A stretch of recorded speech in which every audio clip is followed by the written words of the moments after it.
অন্য 11 মাসে একটা ফরজ আমল করলে একটা ফরজ পরিমাণ সওয়াব, রমজানে যদি একটা ফরজ আমল করে আমি একটাই দিব না, একের বদলে আমি 70 গুণ বাড়ায় দিব। আল্লাহর সেই পবিত্র কালাম মহাগ্রন্থ আল কুরআন, কি মহিমা এ মাসে হয়েছে তার আগমন। আল্লাহর সেই পবিত্র কালাম মহাগ্রন্থ আল কুরআন, কি মহিমা এ মাসে হয়েছে তার আগমন। এক নেকে 70 রহমান, দেন নফল ফরজ সমান, রহমত বরকত নাজাতের মাস, জ্বালাও আমলের বাতি। ভুলবো না ভোলা যায় নাকি মাহে রমাদানের স্মৃতি, ভুলবো না ভোলা যায় নাকি মাহে রমাদানের স্মৃতি। এ মাসে কত ফজিলত জানো কি মুসলিম জাতি, ভুলবো না ভোলা যায় নাকি মাহে রমাদানের স্মৃতি।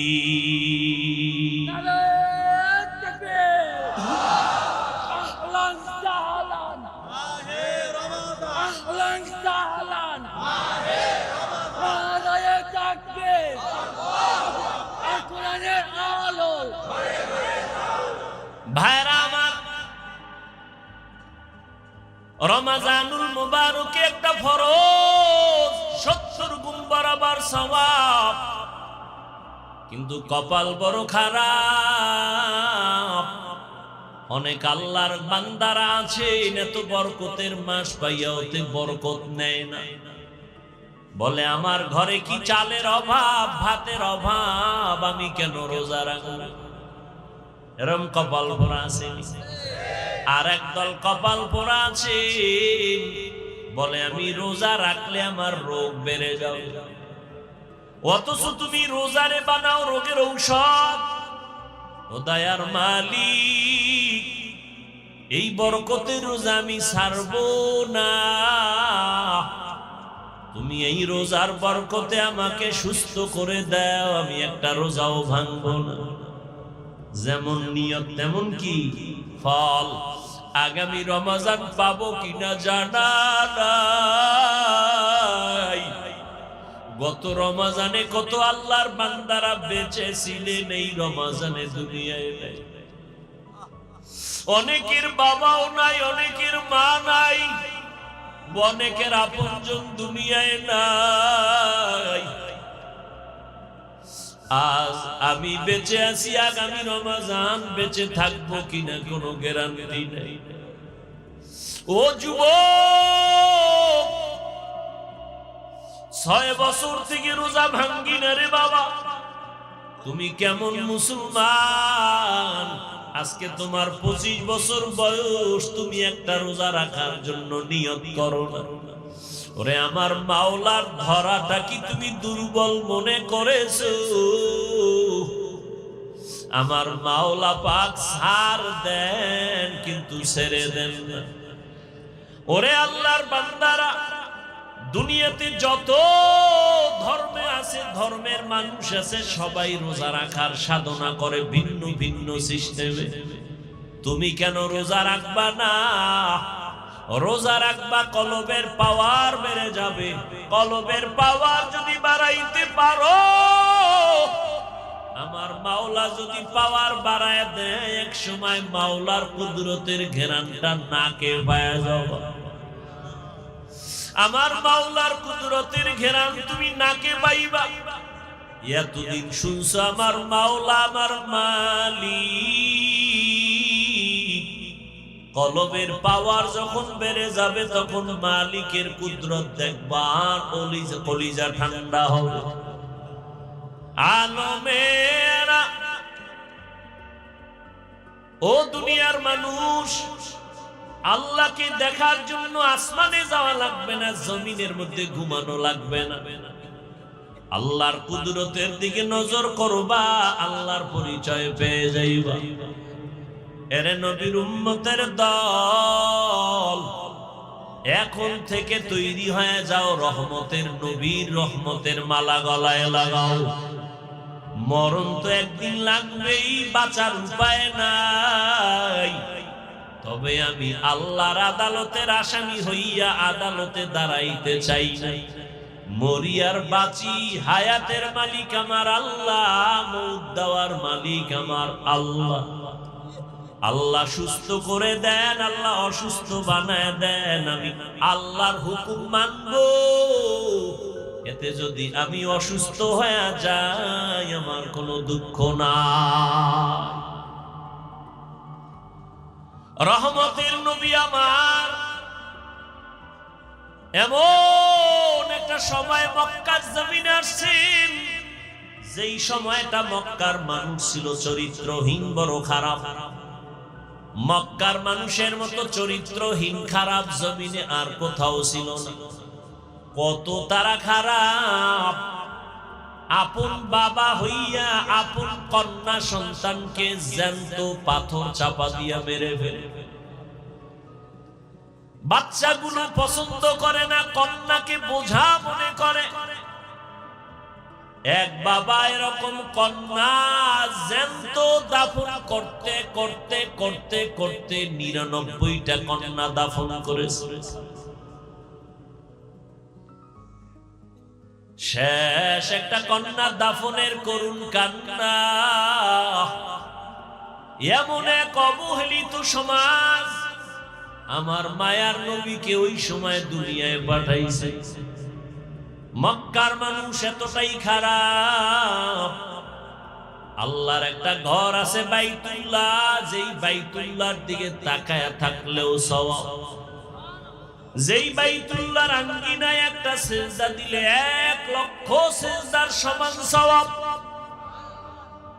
ইন্না আউওয়ালা বাইতিন মুজিআ লিন-নাসি লাল্লাযী বিবাক্কাতা মুবারাকান ওয়া হুদা, মুবারাকান ওয়া হুদাল লিল আলামিন।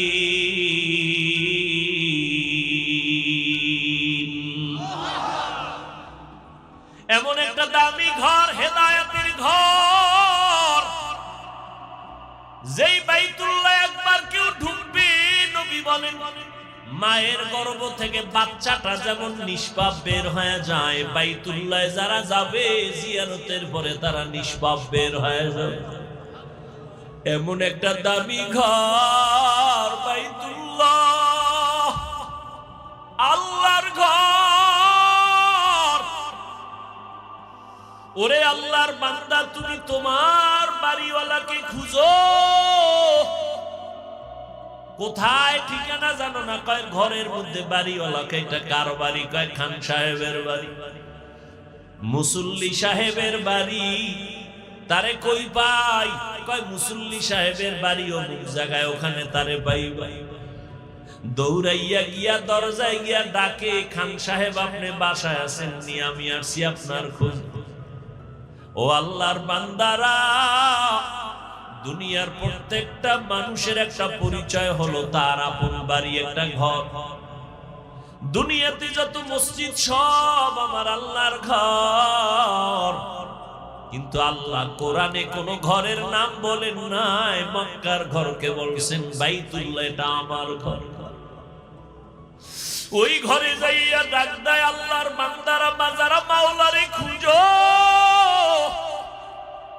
ওই ঘরের চারদিকে ঘুরে আর ডাকে ও মালিক, তোমার ডাকে হাজিরা দেওয়ার জন্য আসি। লাব্বাইক আল্লাহুম্মা লাব্বাইক, লাব্বাইক লা শারীকা লাকা লাব্বাইক, ইন্নাল হামদা ওয়ান নি'মাতা লাকা ওয়াল মুলক লা শারীকা লাক। আল্লাহ কয় বান্দা তুই যখন আসছো, আমি আল্লাহ পাকের অনবরত রহমত অবতীর্ণ হয় বাইতুল্লাহর ছাদে। আমার রহমতের সেন্টার, আমার জায়গায় যখন আসছো আমি তোমারে মোলাকাত না দিয়া ফিরাইয়া দিব না। আল্লাহর খাস ওলিরা বলে যখন তুমি তোমার মালিকের পাইবা হাত লাগা একটু মুসাফাহা করবা। খান সাহেবের আগে সালাম দিছো আসসালামু আলাইকুম, হাত বাড়ায় মুসাফাহা করছো। ও বান্দা আমার মাওলার বাড়ি যদি যাও, বাইতুল্লাহর দরজাটারে বুকে লাগাইও, মনে মনে তৃপ্তি নিও, তুমি আমার মাওলার মোলাকাতের বরকত পেয়ে যাবা। এটা এমন একটা ঘর, মক্কার মানুষ কতটাই যে খারাপ, নারী আর পুরুষেরা একত্রিত হয়ে ঘরের চারপাশে তাওয়াফ করে, তাও উলঙ্গ। এই মক্কার মানুষ এত খারাপ, এর মাঝখানে আমার মোহাম্মদ নবী আখিরি নবীরে পাঠাইলেন, রহমতের ফুটন্ত গোলাপ। চূড়ান্ত চরিত্রহীনের মাঝে আল্লাহ নবীরে পাঠাইলেন, রহমতের নবী আইসা আদর্শ কায়েম করে বলেছেন সাবধান, কেউ কন্যাদেরকে তোমরা অসম্মান করবা না, কন্যাদের মারবা না, কারণ আমি রহমতের নবী, আমারও কোনো একটা ছেলে নাই, আমি 4 কন্যার বাবা। আমগো সমাজে এখনো কিছু খারাপ চরিত্রওয়ালা মানুষ, কন্যা হলে কষ্ট পায়, স্ত্রীর সাথে রাগ করে কথাই বলে না, আছে না? ও আল্লাহর বান্দার, আল্লাহ কয় তুমি স্ত্রীর সাথে রাগ করো কেন? সন্তান তো আমি আল্লাহ দেই, তোমার স্ত্রীকে তো পুরস্কার দেওয়া দরকার যে তোমার আমানতটা সে বহন করছে, কত রাত ঘুমাতে পারে না। আমার মতো বাচ্চাটা গর্বে নিয়া আম্মা জান সারাটা রাত বিছানায় চোখের পানি ফেলছে, ঘরের ভেতরে আওয়াজ দিলে সামনে যায় না, কিন্তু আমি যেদিন দুনিয়া আসবো আম্মা জান বেহুশায় চিল্লাইতেছিল। আমার আম্মার কণ্ঠের আওয়াজে পাশের বাড়ির মানুষ ঘুমাইতে পারে না, চিল্লায়া কান্না করেছেন আর বলছে ও স্বামী আমার, আমারে মাফ করিয়া দাও, আমি বোধহয় বাঁচবো না, মরে যাও। 7 আসমান আমার মাথার উপরে চেপে আসছে, আমার প্রসব বেদনা সহ্য করতে পারি না, মরিয়া যাব। ও স্বামী, তোমার সন্তানটা তোমার স্ত্রী বহন করলো, খানা খাইতে পারলো না, ঘুমাইতে পারলো না, তুমি তাকে পুরস্কার দাও না দিয়ে তুমি তার সাথে রাগ করো, মেয়ে হলো কেন? আল্লাহ বলেন লিল্লাহি মুলকুস সামাওয়াতি ওয়াল আরদ ইয়াহাবু লিমান ইয়াশাউ ইনাসা ওয়া ইয়াহাবু লিমান ইয়াশাউ যুকুর আও ইউযাওযিজুহুম যুকরানা ওয়া ইনাসা ওয়া ইয়াজআলু মান ইয়াশাউ আকীমা ইন্নাহু আলীমুন কাদির।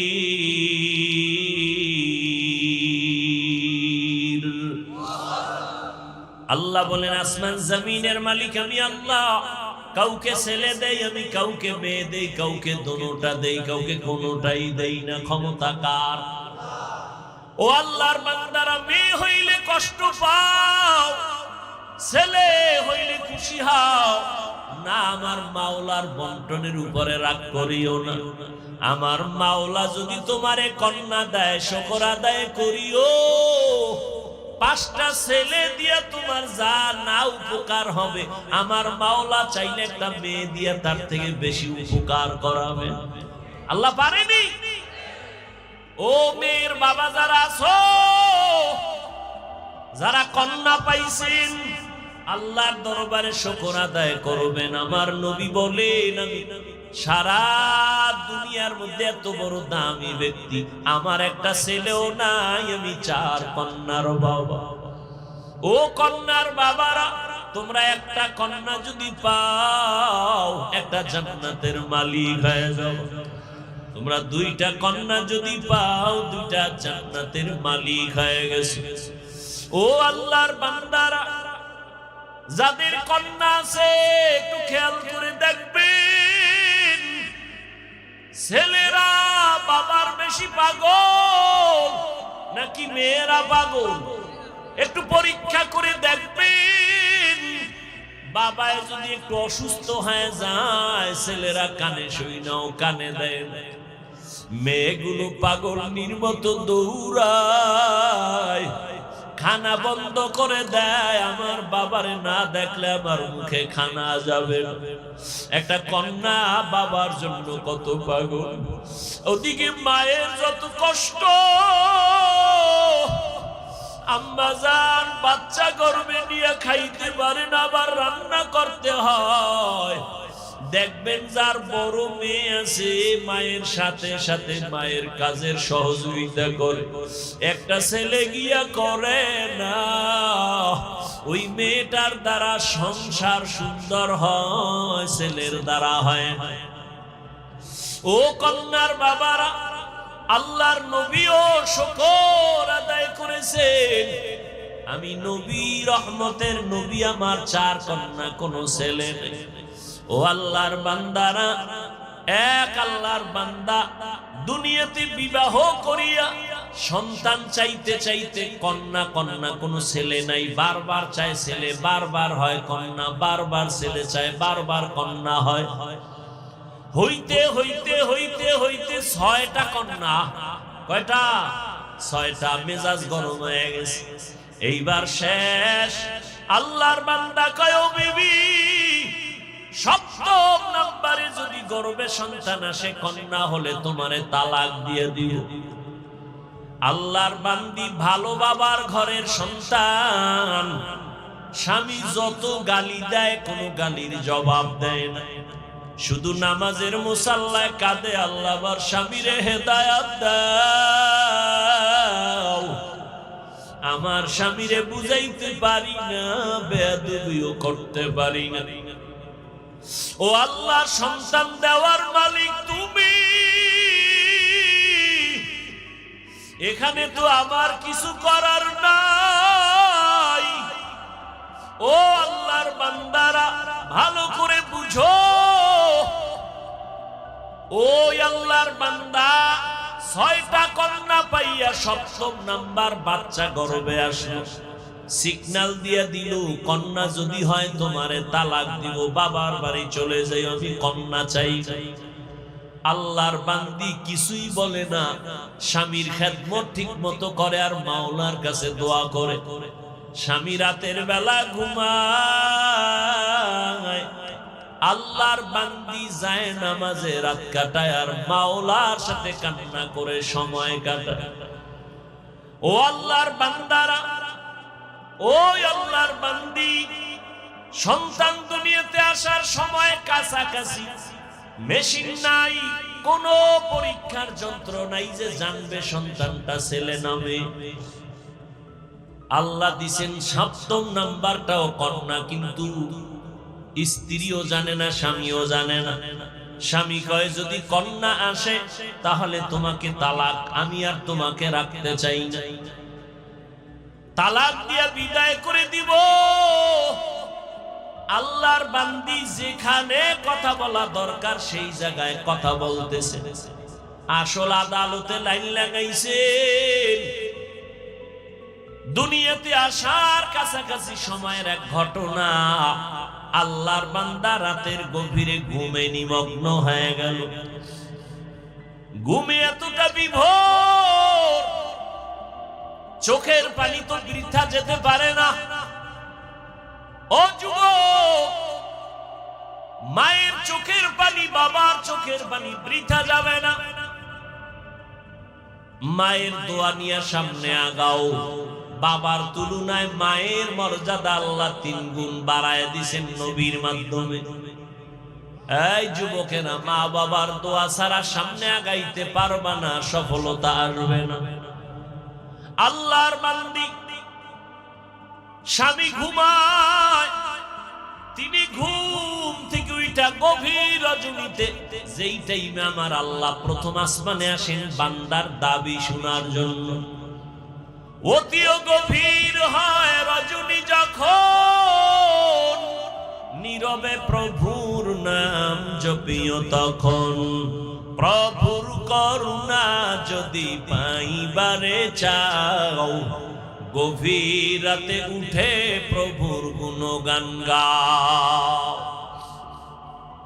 স্বামী কই? ঘুমায়, কঠিন ঘুমে আছে। স্ত্রী ঘুম থেকে উঠা গর্বে বাচ্চা, জায়নামাজ একটা নিয়া ঘরের এক নির্জন জায়গায় গিয়া চুপচাপ নামাজে দাঁড়ায়া আল্লাহর দরবারে কান্না শুরু করলে, ও দয়ার মালিক, আমার বাবা দিনদার ফ্যামিলি, আমার বাবার আমি একটা সন্তান, আমার ইজ্জত তুমি হেফাজত করো। স্বামী ভালো খারাপ যাই হোক, আমার বিবাহের বন্ধনের দ্বিতীয়টা আশা, এটা আমার কলঙ্ক। ও আল্লাহ, তুমি ইজ্জতের হেফাজত করিও। আমার স্বামীকে তুমি হেদায়েতের দৌলত দান করিও। এই বলে আল্লাহর বান্দি দোয়া করে, কান্না করে। এদিকে স্বামী বেচারা ঘুমের বিভোরে স্বপ্ন দেখতেছে, কিয়ামতের মাঠ কায়েম হয়ে গেছে। আল্লাহর বান্দা ঘুমের মধ্যে দেখতেছে কিয়ামতের ময়দান কায়েম। মানুষগুলো উলঙ্গ ছোটাছুটি করে, চিল্লাচিল্লির আওয়াজ। একদিকে জাহান্নামের আগুনের গরম, অপরদিকে সূর্যের গরম। মানুষগুলো পাগলের মতো দৌড়াদৌড়ি করে। আমার আল্লাহ আদালত কায়েম করে মানুষের আমলনামা দেয়। কেউ ডান হাতে পায়, কেউ বাম হাতে পায়। ডান হাতে পাইয়া হাসতে হাসতে জান্নাতের দিকে যায় নেক আমলওয়ালারা, আর যারা গুনাহগার এদের বাম হাতে আমলনামা দেয়। চিৎকার, জাহান্নামের হ্যান্ডকাপ এদের হাতে লাগাইয়া জাহান্নামে নিয়ে যায়। এই বান্দা লাইনে দাঁড়ানো, দেখতেছে সিরিয়ালে তার নামটাও চলে আসতেছে। কাছাকাছি আসার পর আমার মাওলার কুদরতের আওয়াজ। আল্লাহ বলে, রে ফেরেশতা, এই নাফরমানের হাতে জাহান্নামের শিকল লাগাও, শিকল লাগাইয়া জাহান্নামের দিকে নিয়ে যাও। এই বান্দা দুনিয়াতে কোনো আমল করে নাই, জাহান্নামে নিয়ে যাও। আল্লাহর বান্দা ঘুমের মধ্যে স্বপ্ন দেখতেছেন, যখন তারে ধইরা জাহান্নামের দিকে নিতেছে, আল্লাহর বান্দা হাউ মাউ করে কান্না করে। জাহান্নামের গরম বড় কঠিন, জাহান্নামের গরম হাওয়াটা বহু দূর থেকে শরীরে লাগা মাত্র চামড়াগুলো খসে খসে পড়ে যাবে। ওই জাহান্নামী ঘুমে দেখতেছেন জাহান্নামের 7টা দরওয়াজা।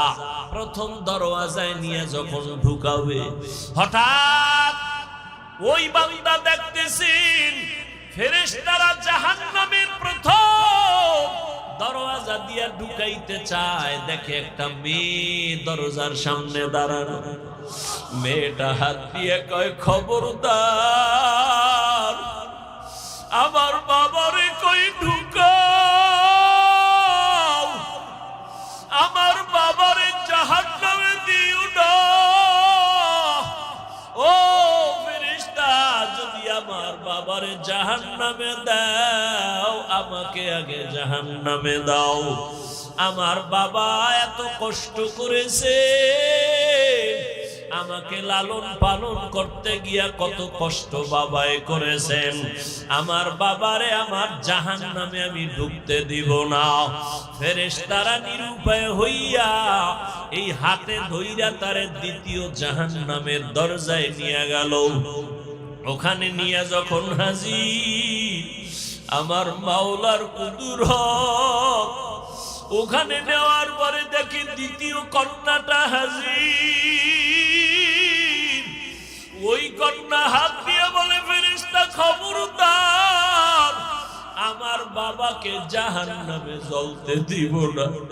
আমার বাবার এত কষ্ট, আমার বাবার এত ত্যাগ, আমার বাবার ঋণ আদায় করতে পারবো না। ও যুবকেরা, তোমার বাবার হক কি আদায় করেছো? ওই মা বাবারে কেমনে ভুলিয়া কোথায় যাও? মা বাবার হক আদায় না করিয়া কবরের দরওয়াজায় যাইও না রে বাবা, এখনো সময় আছে, তওবা করিয়া নাও। আল্লাহর বান্দা বলি, আমি স্বপ্নে দেখতেছি দ্বিতীয় দরজায় আমার কন্যা আমাকে ফিরাইয়া দিল। জাহান্নামের ফেরেশতারা ধরি আমাকে তৃতীয় দরজায় নিয়ে গেল। ওখানে যাওয়ার পরে দেখি আমার তৃতীয় কন্যা হাজির। আমার কন্যা আমাকে বারবার বলে, খবরদার, আমার বাবাকে জাহান্নামের ভেতরে ঢুকতে দিব না।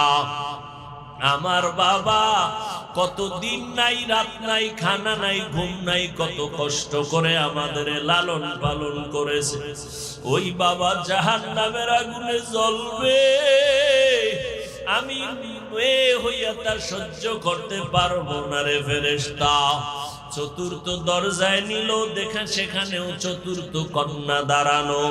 পঞ্চম দরওয়াজায় নিল, পঞ্চম দরওয়াজায় পঞ্চম কন্যা দাঁড়ানো। ষষ্ঠ দরওয়াজায় যখন নিল, ষষ্ঠ কন্যা দাঁড়ানো। এবার আল্লাহর বান্দা ভয় কান্না করে বেহুশ। সপ্তম দরওয়াজায় যদি নিয়ে যায় আমার উপায় কি হবে? কারণ আমার তো আর একটা কন্যা নাই। আমার যদি 7টা কন্যা হতো, 7টা জাহান্নামের দরজা থেকে বেঁচে যাইতাম। ষষ্ঠ দরজায় দাঁড়ায়া কাঁদতেছে। ওদিকে ষষ্ঠ কন্যাটা বাবার জন্য ঢাল হয়ে দাঁড়ায় গেল। সপ্তম দরওয়াজায় যখন নিবে, আল্লাহর বান্দা হঠাৎ সজাগ হয়ে গেছে। সজাগ হইয়া দেখে তার শরীরটা কাঁপতেছে, চোখে পানি, কান্নার আওয়াজ। পাগলের মতো খুঁজতেছে আমার স্ত্রী কই। বামে ডানে তাকায় দেখি স্ত্রী বিছানায় নাই। অন্তরে ভয় আর কান্না করে, আমার আর একটা কন্যা হলে আমি জাহান্নাম থেকে মুক্তি পাইয়া যাব। আমার জাহান্নাম থেকে মুক্তির জন্য আর একটা কন্যা দরকার। আমি আমার স্ত্রীর সাথে কত অপরাধ করলাম, কত কষ্ট দিলাম। আমার স্ত্রীর থেকে তাড়াতাড়ি কষ্ট ক্ষমা চাওয়া দরকার। আল্লাহর বান্দা কান্না করে আর তালাশ করে, কই স্ত্রী কই? খুঁজে খুঁজে দেখি স্ত্রী এক রুমের ভিতরে যায় নামাজে, সিজদায় কান্নার আওয়াজ। আল্লাহর বান্দি সিজদায় পড়ে কাঁদেন আর বলেন, ও মালিক, আমার স্বামীকে তুমি হেদায়েতের দৌলত দাও। আমার স্বামী আমাকে অর্ডার দিছে, কন্যা যদি হয়, সপ্তম কন্যা হলে আমাকে তালাক দেওয়ার সিদ্ধান্ত নিয়েছে। হঠাৎ পিছন থেকে আওয়াজ, কান্না শুনা আল্লাহর বান্দা স্ত্রীর হাত জড়ায় কাঁদে আর বলে, বিবি আমারে মাফ করিয়া দাও, আমি বড় অপরাধী। আমার কন্যা বড় নিয়ামত, আমার কন্যা বড় আমার জন্য বড় ঢাল। আমি না বুঝিয়া তোমাকে অনেক কষ্ট দিয়েছি, বাজে কথা বলেছি, আমাকে মাফ করে দাও। আল্লাহ যদি কন্যা দেয় আমি তওবা করলাম, আর রাগ করব না। এই স্বপ্ন দেখলাম, আমার জাহান্নাম থেকে আমার কন্যারা ঢাল হয়ে ফিরাবার চেষ্টা করলো। ও দুনিয়ার মানুষ, আমার মায়ার নবী মক্কা নগরীতে আসিয়া কন্যাদের ইজ্জত আল্লাহর মাধ্যমে আল্লাহ বাড়ায় দিলেন, নারীদের সম্মান বাড়ায় দিলেন। ও পর্দার আড়ালের আম্মা জানেরা, বোনেরা, আপনাদের এত দাম, এত মর্যাদা। আপনারা নবীদের মায়ের মতো মা, সাহাবায়ে কেরামদের মায়ের মতো মা, হাফেজে কোরআনের মায়ের মতো মা, এত সম্মান আল্লাহ দান করেছেন। সন্তানগুলো আদরওয়ালা, আদর্শওয়ালা বানায় যান। ডাক্তার বানাবেন, ইঞ্জিনিয়ার বানাবেন, প্রফেসর বানাবেন, সন্তানগুলো কোরআন পড়ায় নবীর আদর্শওয়ালা বানায় যাবেন। আপনাদের অবদান আর দোয়ার কারণে দুনিয়ায় সব সন্তানগুলো ভালো হয়েছে। ও আল্লাহর বান্দা, ও যুবক, যাদের মা দুনিয়ায় নাই, বাবা নাই, চোখের পানি ছেড়ে দোয়া করিও। ওই মা বাবার হক তুমি জীবনে আদায় করতে পারবা না। ওই মা বাবার দোয়ার কারণে আজ আল্লাহ চেয়ারে বসাইছেন, তোমাকে টাকার মালিক বানাইছেন। ওই মা বাবার চোখের পানি আর দোয়ার কারণে তুমি আজ গাড়ি বাড়ির মালিক। মা বাবার চোখের পানি আর দোয়ার কারণে তুমি সম্মানের চেয়ারের মালিক। ওই মা বাবার জন্য কলিজা ফাটায়া দোয়া করো। যেই মা বাবা তোমার আমার জন্য এত চোখের পানি ফেললেন, তুমি কেন এক ফোঁটা পানি ফেলতে পারবা না? ও যুবক বাবারা, যার মা যার বাবা এখনো দুনিয়ায় বেঁচে আছে, পারলে গিয়া মায়ে বাবার থেকে দোয়া নাও। মাকে গিয়া বলিও, মা আমার কপাল বুঝি খারাপ, ওয়াজের ময়দান বেহেশতের বাগানে বসলাম, কত আল্লাহর বান্দারা কান্না করলো, আমার চোখের কোঠায় পানি নাই, আমার উপরে বুঝি গুনার কারণে আল্লাহ বেজার হয়ে গেল। মা তুমি আমার মাথায় হাত বুলাইয়া দোয়া করিয়া দাও, আর আমি তোমাকে কষ্ট দিব না রে মা। ওই মা যদি দোয়া করে দেয়, আরশে আজিমে পৌঁছতে কোনো পর্দা থাকবে না। ওই মা বাবার দোয়া নিয়ে আগাও। ও যুবকেরা, উলামায়ে কেরামের পরামর্শ নিয়ে চলো। স্কুলে পড়ো, কলেজে পড়ো, চাকরি করো, ব্যবসা করো, নামাজ আর ছাড়িও না। উলামায়ে কেরামের বিরোধিতা না করে দোয়া নিয়ে নবীর তরিকা মতে চলো। মা বাবার দোয়া নাও, বিরোধিতা করে বেয়াদবি করে কপাল পুরিও না। আল্লাহর কাছে দুই ফোঁটা চোখের পানি ছেড়ে তওবা করো। ওরে চোখে পানি যদি না আসে, বুঝিও তোমার উপরে আমার আল্লাহ বেজার। গুনার কারণে দিলটা পাথর হয়ে গেছে, চোখে পানি আসে না। আমার মাওলাকে মনে মনে ডাকো আর বলো, হে মালিক, আয় আল্লাহ, কান্নাওয়ালা চক্ষু দান করো। জাহান্নামের আগুন চোখের পানি ছাড়া ঠান্ডা করা যাবে না। ওরে কান্না যদি না আসে, দেখো ডানে বামে কার চোখে পানি, হাতটা বাড়াইয়া দোয়া নাও। কান্নাওয়ালার দোয়া খালি ফেরত যাবে না। ও আল্লাহর বান্দারা, কান্না করো, কান্নার বাহানা করো। আল্লাহর নবী বলেন, ইবকু ফা ইল্লাম তাবকু ফাতাবাকু। কান্না যদি না আসে, বাহানা করো, মাওলার কাছে সওয়াবের রাস্তা খুলে যাবে। এক ফোঁটা চোখের পানির কত দাম। আল্লাহ কোরআনে বলেন, ফালিয়াজহাকু কালিলাও ওয়ালিয়াবকু কাসীরা। কম হাসো, বেশি বেশি কান্না করো।